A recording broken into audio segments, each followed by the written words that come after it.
What is up, my friends? Welcome to Flippin' Bats. The playoffs are rolling on, and we got drama. We have, to this point, one of the best postseasons I can ever remember. We've gotten incredible games. The wild card round was great.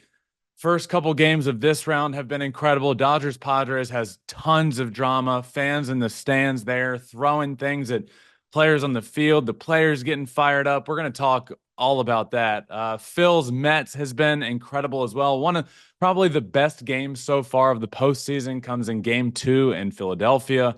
Talk all about that game. New York, the Yankees are playing. They're up 1-0. You got drama in that game with Jazz Chisholm and his stolen base and whether he was out or safe. I'll give my opinion there.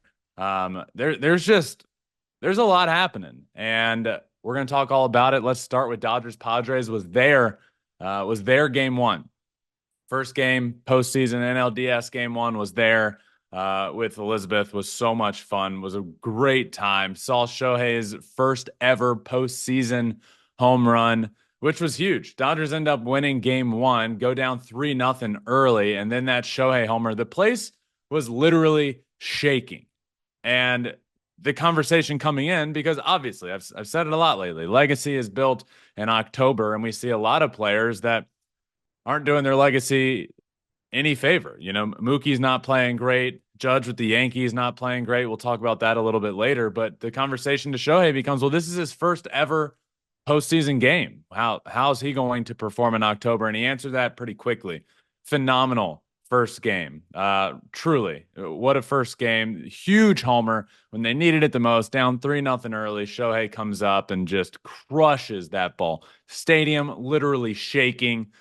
Game from there, back and forth a little. Just a really good ball game. Dodgers end up winning that, winning game 1 and taking a 1-0 lead, which is huge for them because obviously when you're on the road, and this is the same for everybody in a 5-game series, when you're on the road, you got to win one. You have to win one game, then you get the advantage. That's the thing with these 5-game series. I was just talking to producer Taylor about this. That's the thing with these 5-game series is if you're the higher seed and you have home field advantage, is if you're going 2-2-1, do you really have all that much of an advantage? Because your backs are really against the wall if you lose just one game at home. And that's what we see. That's what we're seeing here in this series. Padres end up taking game 2. Really dominated. But the thing in this game happened a little later in the game when fans from the bleachers started throwing beer cans and baseballs at Jerks and Profar in the outfield, then towards Tatis, and it really became a mess. It was really frustrating. It's so frustrating. I don't know what is going on when at Dodger Stadium and the bleachers, but they get a bad rap, right? And stuff like this doesn't help. It's like, what are you doing? What do you think you're doing? Do you think you're being a good fan throwing stuff on the field? Do you think you're helping your team? Because then by no means are you helping your team. In fact, you ended up hurting your team. Dodgers fans are hurting the Dodgers at this point. They're just firing up the Padres. They fired up Profar. They fired up Tatis. They got the rest of the team fired up, and then they were off and running and just destroyed the Dodgers from there.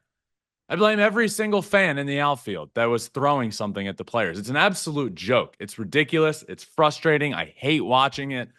I was watching this game just thinking, what are they doing? I mean, yeah, it really is so annoying. Stop throwing things at players. It's very simple.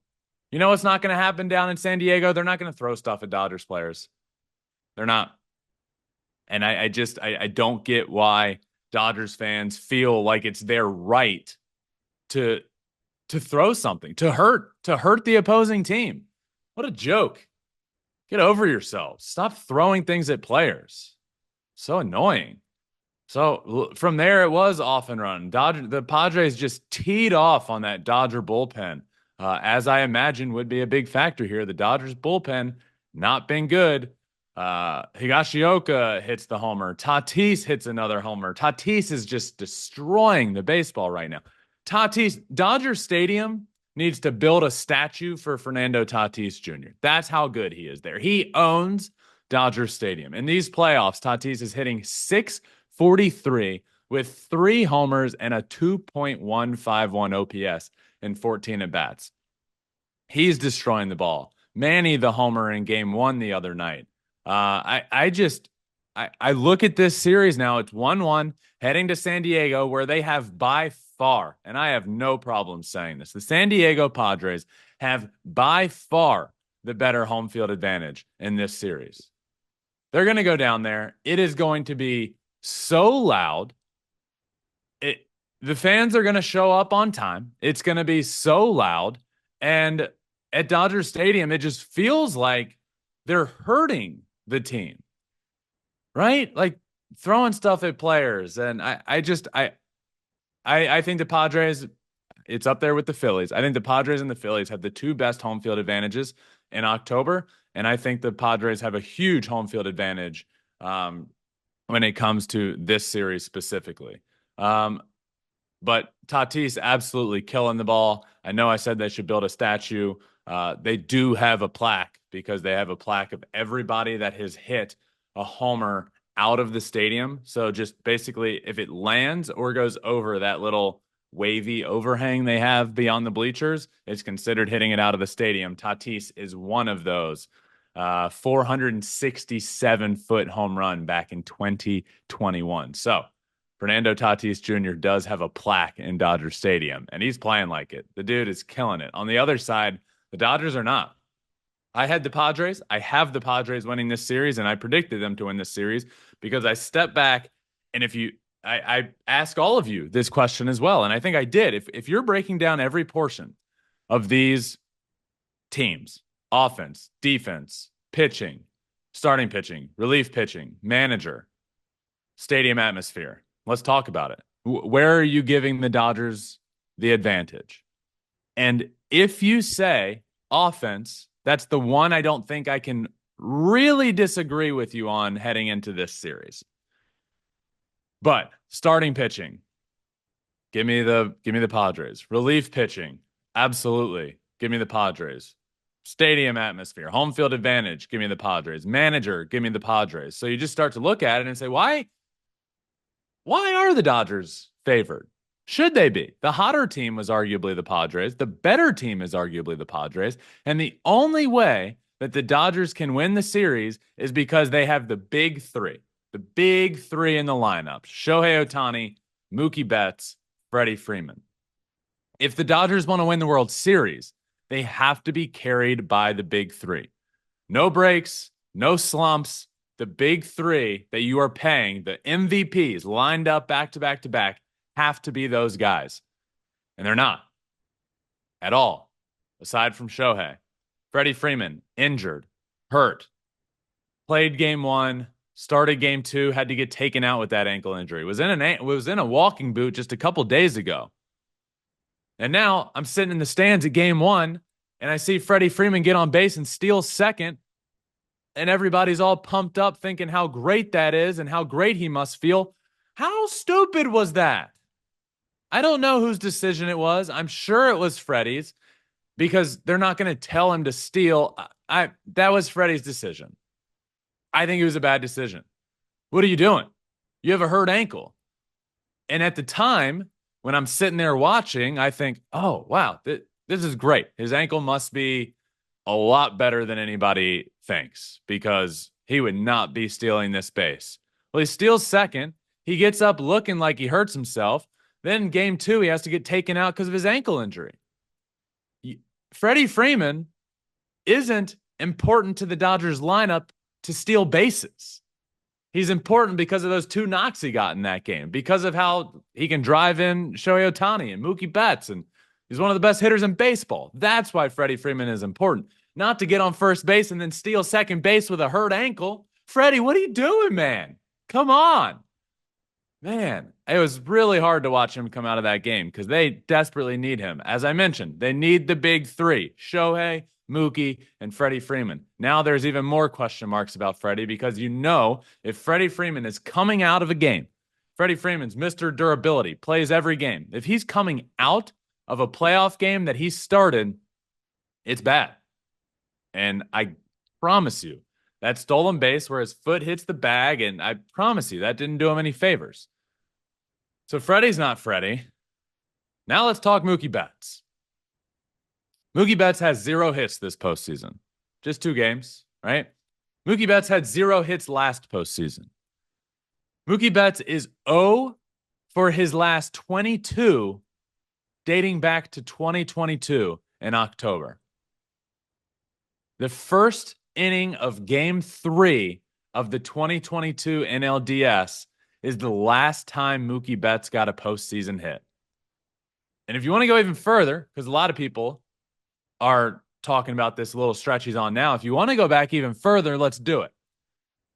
Mookie Betts, dating back to Game 4 of the 2021 NLCS, is 3 for 43. That ain't going to cut it. Why? Because the pitching's not good enough. The starting pitching isn't good enough. The relief pitching isn't good enough. The depth in the lineup isn't good enough. If Mookie Betts doesn't become MVP Mookie Betts in October, the Dodgers can't win. And what we're seeing right now is a player in the lineup, and I love Mookie Betts. I want him to succeed. I want him to be better. But the nature of the business right now is the Dodgers have a hole in their lineup in the 2-hole. And there's nothing you can really do about it. You're not going to move Mookie Betts in October down to 7 or 8 in the lineup. You're just not going to do that. This is your lineup. You have MVP, MVP, MVP lined up 3 in a row. And right now, you have a hole in the lineup at 2 because Mookie's not hitting in October, and you have an injured player in the lineup in the 3-hole. What are you going to do there? Is he even going to play in Game 3? Knowing Freddie, I'm going to assume that answer is he's going to give it a go. But it's not the same guy, and he shouldn't be stealing bases. So the only reason anybody, in my mind, could possibly pick the Dodgers to win this series is because of their offense. And right now, where's that offense coming from? Again, no discredit to the Will Smiths and Teoscar Hernandez's of the world. I love Teoscar and what he's been doing in the lineup, but the Dodgers aren't going to win the World Series because of Teoscar Hernandez. They're going to win it because the big 3 is doing their thing. Shohei's doing his thing. Mookie Betts is not doing it. Freddie Freeman is injured, and the Los Angeles Dodgers have real issues as this series heads to San Diego, all tied up 1-1. So now you're going to get down there in an incredible atmosphere. The stadium's going to be rocking. It's going to be all Padres fans. You know why? Because the San Diego Padres have geo-blocked their ticket sales so that if you live in Los Angeles, you can't buy tickets to the game. And you know what? I love it. This is a rivalry.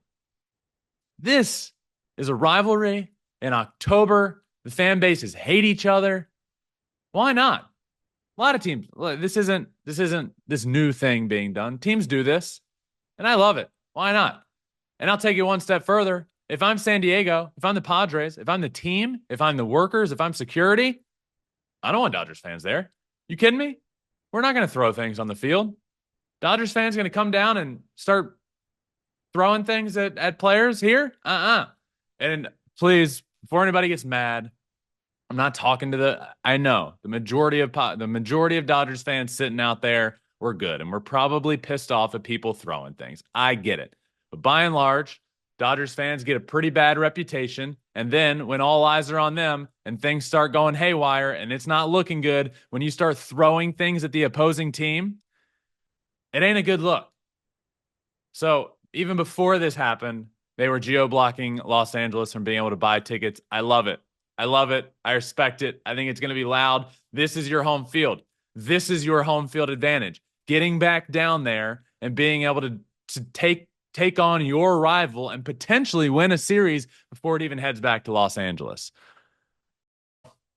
This lineup is firing. I'm still on the Padres to win this. I know last year, I don't know. I just felt like coming into this year, everyone was a bit more down on the Padres than they were last year because Juan Soto's not on the team, and Juan Soto's in New York now. But I look at this lineup now compared to last year.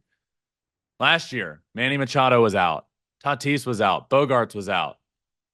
Jackson Merrill was not on the team. And you had a guy out in center field taking Jackson and Jackson Merrill's spot now, and Trent Grisham, who plays a fantastic defense, but not much on offense. So I look at the lineup now, and how can you not say it's light years better? Manny Machado, killing it. Fernando Tatis hitting 643 with 3 homers and an OPS over 2,000. Jackson Merrill, incredible at bats. Yes, you see the homers, but his Oppo double the other day. I mean, there is the length that he provides in this lineup. I've been so impressed. I started talking about Jackson Merrill before the season because I had him winning Rookie of the Year. But after those 2 games in Korea, I loved his approach. I love the way he handles his at bats. He has the approach of a 10-year vet at the plate. And to be able to plug him later in the lineup, the depth in this Padres lineup is so much better than the Padres. And right now, the stars in the lineup are so much better than the Dodgers. The Padres lineup, top to bottom, is way better, though, than the Los Angeles Dodgers is. And a huge part of that is Jackson Merrill and the depth that he provides. On top of Manny and Tatis killing it right now, now you get down there and you get a game 3 where you have the advantage on the mound. Michael King on the mound, who had a sub-3 ERA on the year. Walker Buehler on the mound for the Dodgers, who had almost a 6 ERA, 1-6 with a 6 on the year. Obviously, so many injuries. It's not the same Walker Buehler that we've come to know. It's not. Huge advantage there for the Padres. And I love their lineup. I love what it's been doing. I think the difference this year between having Jackson Merrill out there and Trent Grisham out there is everything you need to know about how different this team is. Jackson Merrill is one of the best young players in the game of baseball. I think he should be NL Rookie of the Year. And Trent Grisham is a good defender. He hit 190 this year for the New York Yankees. 190. I mean, it's light years difference. This Padres outfield is phenomenal, and I love everything they're doing. I love the Padres and the way they've been playing this game, and I think they win this series. The Dodgers have huge issues. Tatis or Mookie and Freddie because of an injury. Mookie has to look in the mirror and say, I am Mookie Betts. I am an MVP. I'm one of the best players in this game. I'm one of the better players of all time in baseball. And if our team's going to win, I need to step up. He certainly can. We'll see what happens. I think this series goes 5 games, and I think we get back to game 5. Tatis hits a home run there in Dodger Stadium, and the Padres win game 5. We'll see. But we're getting a great series. This was the most exciting one to me. Dodgers, Padres, love it, and it has lived up to the hype so far. The drama there is real. Another great series, Mets, Phillies. Another series that's 1-1. But that does not tell the full story. Mets come in with all the momentum in the world. We talk about that bye and how detrimental it can be for an offense, and we saw that in game 1. All the momentum in the world, but the New York Mets, they come in and dominate game 1. Really good stuff there. And then game 2, dominant again. Dominating. Phillies offense just not showing up. Until the 6th inning. Everything changes. Bryce Harper's homer, Nick Castellanos' homer, back-to-back there for the two of them. Next thing you know, it's a tie ball game. And then from there, game 2 was one of the better postseason games you'll ever see. Best postseason game so far this year. Phenomenal. So Philly, it ends up being a battle back and forth. You have Mark Vientos hitting multiple homers, a homer taking the lead, a homer tying it up in the 9th.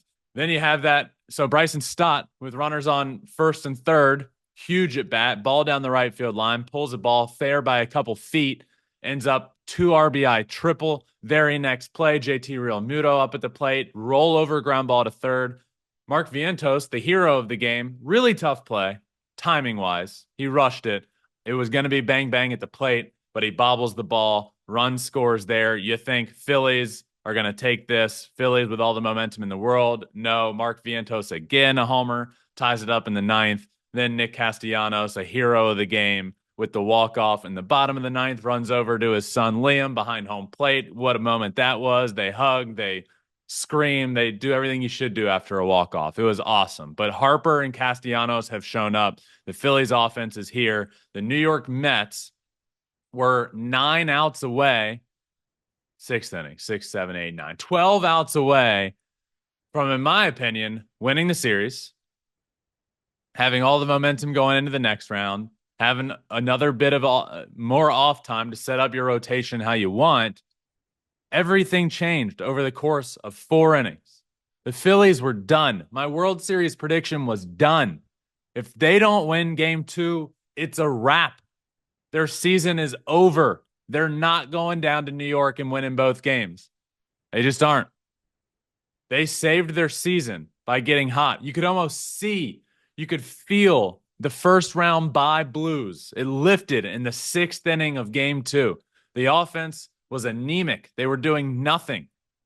And finally, that changed. The energy in the stadium changed, the back-to-back homers, and then off and running from there. This series was dead in the water. The Mets, with all the momentum in the world, if they win that game, it's over. But the Phillies come back and win in game 2. Now it's 1-1 heading to New York. Now the momentum's with the Phillies. And I have the Phillies winning the World Series. I have the Phillies winning this series. But at this point, I would say the series was over if they lose game 2. I will now say it's a toss-up. It's going back to New York. The Mets still have all that momentum. Their offense feels great. I know the Phillies gained momentum. I'm not all that sure that the Mets lost a ton of momentum. Offense just kept firing and firing and firing. And unfortunately, McGill, who can throw 100, decided to start throwing a bunch of off speed and decided to start walking a bunch of guys. That ain't going to cut it. But the offense is still firing. So now this series shifts to New York, back to Queens, not back to Queens, gets a playoff game. Pumped to watch that atmosphere. And they're feeling good about it. The Phillies now feel good about it. And now we got a 3-game series, 2 in New York, 1 back in Philadelphia to head to the NLCS. I can't wait. This series has been a lot of fun as well. So those are the 2 that have so far played 2 games. As you all know, we record on Mondays for an early release on Tuesday. So we are not yet positive of the outcome of game 2s for the Tigers and Guardians and the Royals and Yankees. But we'll talk about the key points in this one. Not much with the Guardians and Tigers. Guardians just dominated game 1 of that series on Saturday. 7-0 victory. Dominant pitching performance. Dominant on offense. Jose Ramirez got the scoring started there early. But that was a must-win game for the Guardians. Must win. As I've continued to say, you got to win one on the road. The Tigers have Tarek Skubal going today on Monday. The day I'm recording this. Tigers have Tarek Skubal going Monday. Series didn't start till Monday. That's what I'm saying. The Guardians had to win. It is a must-win game for them in game 1 because Tigers got Skubal going in game 2. Series starts on Monday for the Detroit Tigers. We'll see. Obviously not able to talk about it. I don't yet know the outcome of it. But by the time everyone is listening, the outcome will be known. But one thing I do know, I'm not going to say for 100% fact because this could end up looking like a fool, but Tarek Skubal is going to pitch his tail off, and I'm excited to watch him. So that series is 1-0 Guardians, 1-0 Yankees on the other side as well. That's the later game Monday night. Again, don't know the outcome of that. 1-0 Yankees currently. What a ball game we got. Yankees end up winning 6-5, but the drama came in the bottom of the 7th. Was a 5-5 ball game. You have Jazz Chisholm, new New York Yankee, stealing second base, slides in, called safe, replay shows he's out. We go to replay. I think everybody in the world thought, even Yankees fans, oh, he's out. Yankees fans' only hope was maybe they're going to say they can't get a good enough angle and they're going to keep the call on the field safe. And that's what's happened. And that's where I have the issue. Jazz Chisholm was called safe. Replay called him safe. And there's not a world in which he was safe. He was out. And it changed everything. And it brings back the question that I ask myself time and time and time again. What are we doing with replay? What are we doing? We can't get to the point where on the biggest moments and the biggest stages, we lean on the call on the field as a crutch. You can't do that. Then if we do that, what's the point? Get rid of it. Matt Quattaro afterwards, manager of the Royals, said, I haven't gotten any sort of explanation. In my opinion, I thought we had a really good argument to get that overturned. Michael Massey, the guy that put down the tag, was saying the same sort of thing I am. I thought I got him. What are we doing with replay if we're not overturning that? If we're just going to say call stands, then just get rid of replay. Like what? I get frustrated here because again, I have the Yankees winning this series. I think the Yankees do win this series, but I don't think that was the right call, and I think it changed everything. It did change everything. Game ends up 6-5. That happened bottom of the seventh, 5-5 ball game. You call Jazz out as he was in a totally different ball game. It's frustrating to watch. And I often say you can't present a problem without finding a solution.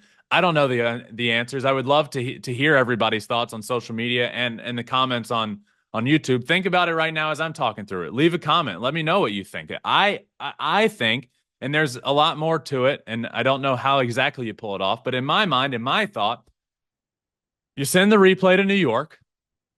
You have somebody there that specifically is assigned to the game. They're on call, right? They do not know the call in the field. Everybody else in the replay center can see. But you have somebody that you get the replay, you zoom in so you can't necessarily see the umpire's call. They go in blind. They don't know. They get the exact play. This seconds after it happened, they get the exact play. They get a zoomed in version of it. They get to see the call, and they have to say safe or out. They cannot say stands. What you think in that moment goes. Does he look safe? Does he look out? And if that was the case, there's not a world in which somebody watching that says, I think he's safe. We're going to say he is safe. Confirming the call on the field. No, he's going to say that guy looks out. I'm going to call him out. That's one way. I think there's a lot of things you'd have to figure out how to do it. You'd have to have people cropping the umpire out of it in the moment. Is it realistic to do that? I don't know, but that is my solution. Have somebody that doesn't know the call and get them to make the call. Have a panel of 3 people that don't know the call. Have them come to a conclusion. 2 out of 3 wins. Boom. Call on the field is this. I don't know, but what's currently working doesn't work across any sport. Replay's not working.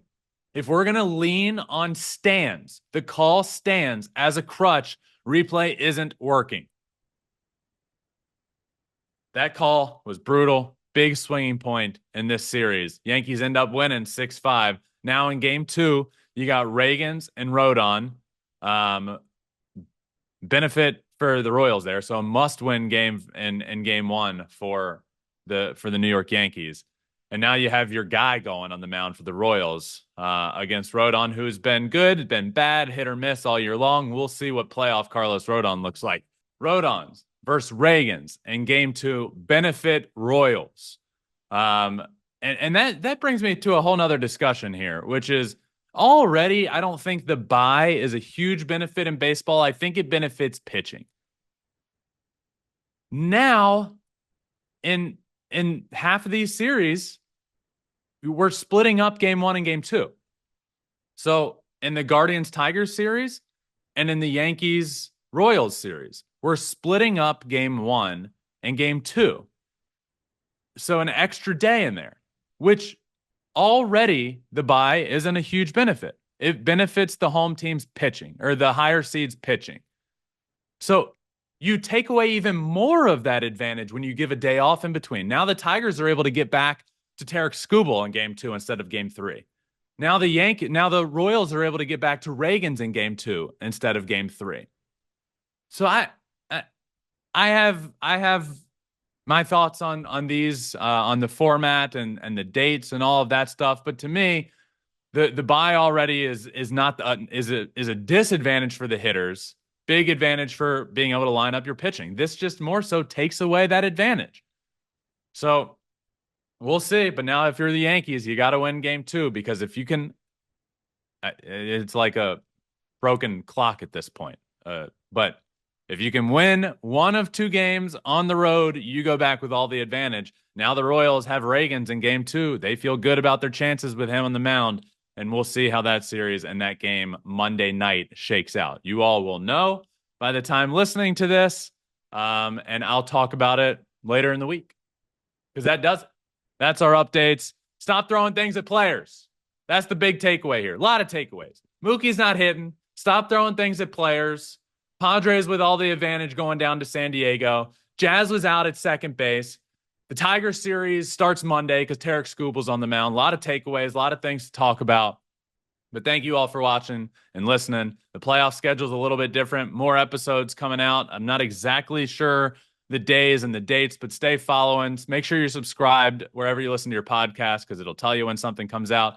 But we're going to have a Smoltz episode. We'll have another episode later in the week. TBD on those dates. But 3 episodes a week right now. Thank you all for listening. Make sure you're subscribed, following. If you want to watch everything, YouTube channel, Flippin' Bats Pod there. Leave a comment. I hop in the comments. I comment back. I would love to know everyone's opinion on how to fix replay. Leave a comment. Talk to me on social media about it. Make sure you're subscribed, Apple, Spotify, following on all social media at Flippin' Bats Pod. And then we will be back later in the week in a couple days with Smoltz and then another episode updating the playoffs. Things are rolling. These playoffs are awesome. This is one of the best postseasons so far. We're just one mini series and a couple games in, but this is one of the better postseasons so far that I have ever seen. These games are awesome. There's so much to talk about. There's so much happening, and I can't wait to talk about it all here on Flippin' Bats. Thank you all for listening. Until next time, my friends, enjoy the playoffs, and remember, find your bat and flip it. Peace.